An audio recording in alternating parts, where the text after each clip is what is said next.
Amém. A gente fala essa palavra o tempo todo, né? No final de cada oração, quase que no piloto automático. Significa que assim seja. Mas e se essa palavra tão comum fosse, na verdade, um dos títulos mais sérios, mais solenes de Jesus Cristo? É uma ideia e tanto, né? Pois é exatamente esse mistério que a gente vai investigar juntos agora.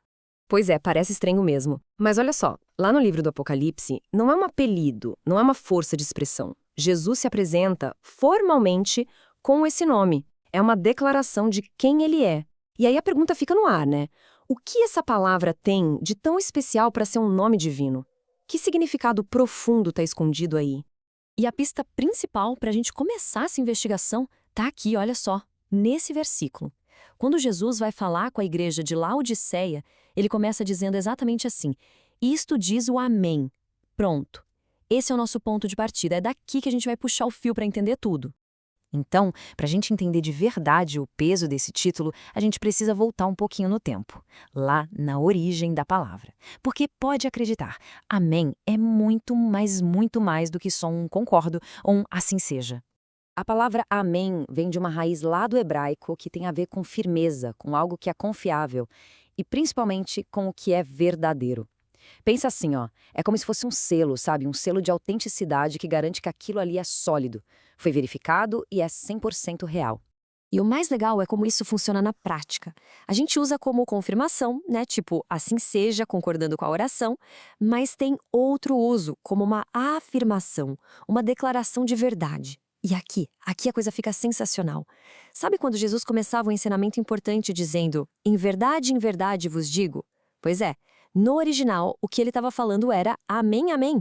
É isso mesmo. Ele estava literalmente carimbando as próprias palavras com esse selo da verdade absoluta antes mesmo de começar a falar. E olha, essa ideia de conectar amém com a verdade de Deus não é algo que surgiu só no Novo Testamento, não. As raízes disso são muito mais antigas. Elas estão lá atrás, no Antigo Testamento, ligadas à própria essência de quem Deus é.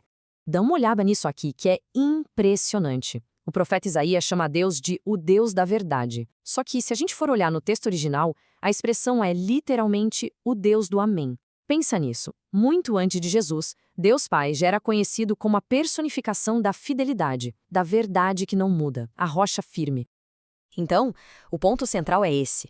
O Deus do Amém é o Deus que dá a palavra final, aquele cujas promessas são garantidas e cujo caráter é a própria definição de confiança.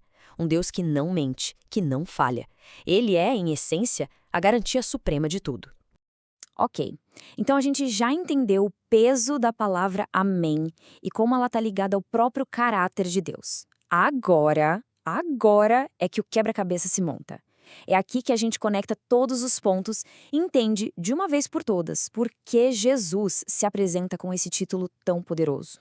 Quando Jesus se chama de o Amém, ele está, na verdade, fazendo 3 declarações gigantescas. Primeiro, ele é a testemunha final. Tudo o que ele fala sobre Deus, sobre a realidade, é a verdade absoluta, ponto. Segundo, a palavra dele é um porto seguro. O que ele prometeu, está prometido. E terceiro, que talvez seja o mais incrível de tudo, ele é o cumprimento.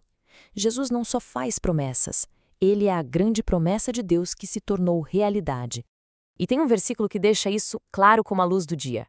A Bíblia diz que, para todas as promessas que Deus já fez, a resposta dele está em Jesus.